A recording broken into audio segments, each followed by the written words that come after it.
As a kid, I had an awful lot of cavities and started to build up kind of an anxiety and fear of dentistry, especially because of the pain involved with always having to have Novocaine and always have to have fillings. And I had crowns and abscess and just a lot of pain with my mouth. When I would smile, I'd bring my hand up a lot of times because this is where the gap was, and avoided pictures probably too, and was just cautious of it, and knowing that people would see not a very nice smile. I was just determined, I think, to finally do something about it.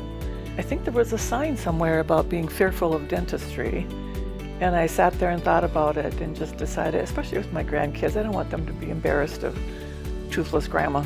And the fact that there was an idea that I wouldn't have that pain that I've had in the past, that there would be more care for me as a patient. Well, I'd lost a crown that I had on, and I didn't go back to the dentist to get it fixed.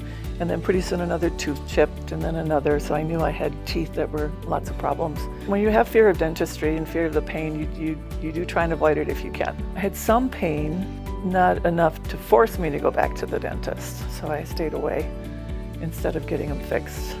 The biggest thing that he explained to me is that, and of course my age too, in that I wasn't that old to be dealing with this, because dentures of course would have been an option. So we kept the teeth except for the few we had to remove, and then ended up crowning them.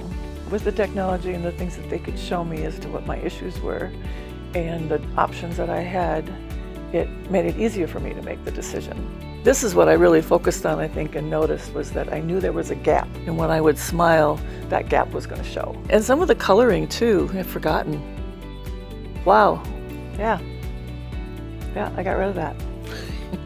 Easier to interact with people and not feel like you're being judged. I think as a woman, we sometimes feel judged for a lot of reasons, and so we got rid of that one, which was good.